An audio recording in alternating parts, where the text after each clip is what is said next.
Hi friends, আমি দেবলীনা তোমাদের সাথে একটা নতুন ব্লগ শেয়ার করছি আর খুব ছোট্ট একটা ব্লগ শেয়ার করছি। আর আমি এখন সন্ধে দিয়ে নিচ্ছি।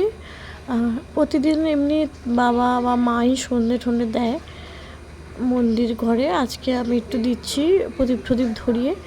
তো মা সব গুছিয়ে রেখে গেছে, একটু ফুল টুল দিয়ে প্রদীপের চারিদিকে একটু সাজিয়েছিল।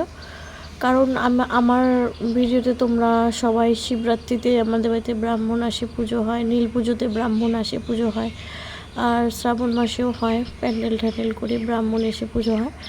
তো এর মধ্যে নীল পুজোটার ব্লগ তোমাদের শেয়ার করিনি, একটুখানি জাস্ট কটা ক্লিপিংস তোমাদের সাথে শেয়ার করে নিলাম। পরে নীল পুজোর ভিডিও দেব। আর শ্রাবণ মাসের তো এখনও আসেনি, সেটা দিইনি, তাই দিইনি এই বছরেরটা। আগের বছরগুলো আছে, দেখে নিও। তো সেই জন্যই নীলের সন্ধেবেলা বাতি দিয়েছিলাম, সেই ভিডিওটা দিয়ে তোমাদেরকে ইন্ট্রোটা দিলাম। তো চলো ভিডিওটা সঙ্গে থাকো, দেখতে থাকো। আর আমাদের বাড়িতে আজকে কে এসেছে দেখো, মা আজকে মাটন বিরিয়ানি রান্না করেছে।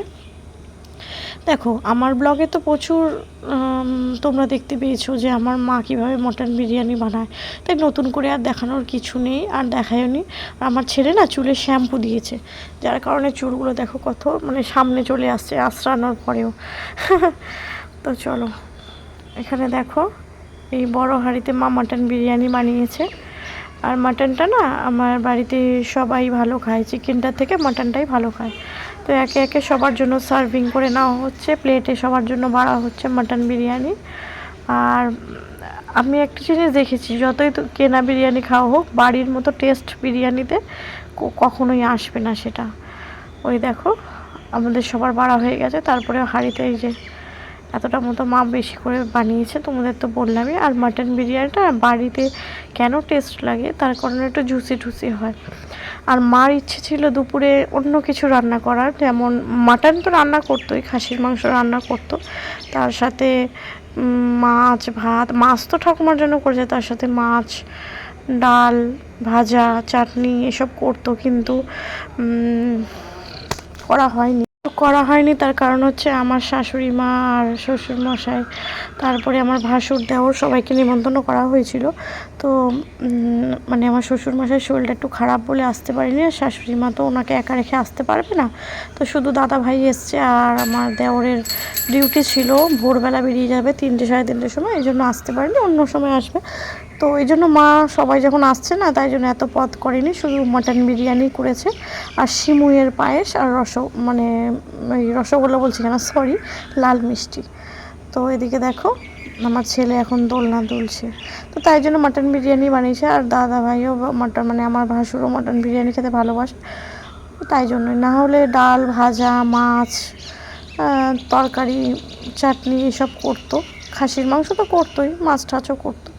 শুধু দাদা ভাই যখন মাটন বিরিয়ানি ভালোই বাসে, সবাই আসেনি, তাই শুধু মাটন বিরিয়ানি হয়েছে, আর সাথে একটু সিমুইয়ের পায়েস বানিয়েছে আর মিষ্টি, আর এই দিয়েই হয়েছে। তো চলো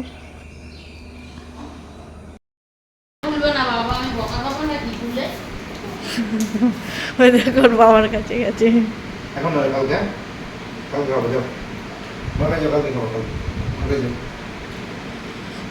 ও একদম দিচ্ছে না, আমি বললাম গপু খাবে, দে, বলে কি না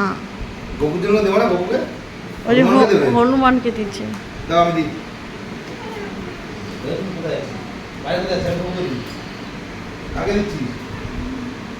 কৃষু দোলনা চড়ছে, দেখো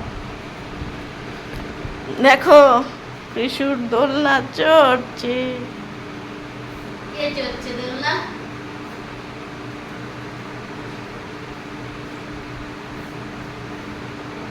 তাকাও,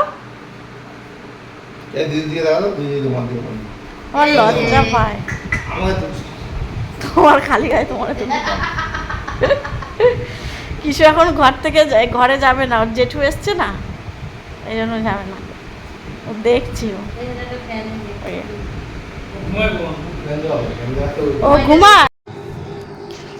তো ওর জেঠু এসছে, তো তাই জন্য এখন বারান্দায় বসে বসে জেঠুকে পাহারা দিচ্ছে, আর দেখছে জেঠু কি করছে না করছে, সেই জন্যই ও বাইরে রয়েছে। তো সেই কারণেই ও বাইরে বসে রয়েছে, আমি তো বুঝতে পেরেছি। বাজে 11:30। তো হয়েছে না না মা বাড়িনি, তুমি দিয়ে আসো 11:30 বাজে যাবে, জেগে রয়েছে মা তোমার মা। ওই উঠছিল ভালো করে বাবা নামিয়ে দিয়ে চলে গেল। এই দুটো কি প্যান্ট দুটো? আর আসার সময় না আমার ছেলের জেঠু মানে আমার দাদা ভাই মানে ভাসুর ওর জন্য ক্যাডবেরি আর কোল্ড ড্রিঙ্কস এনেছিল বন্ধুরা। এবার কোল্ড ড্রিঙ্কস আর ক্যাডবেরি তো বাচ্চাদের খাওয়ানো যায় না, ওই একটুখানি জাস্ট চাটিয়েছিল, এই হচ্ছে ব্যাপার। ওর তো খেতে ভালোই বাসে কিন্তু ডাক্তারের বারণ আছে তো এই জন্য একটুখানি চাটিয়েছি। আর ও তো খাওয়ার জন্য ব্যস্ত হয়ে পড়ে এইসব।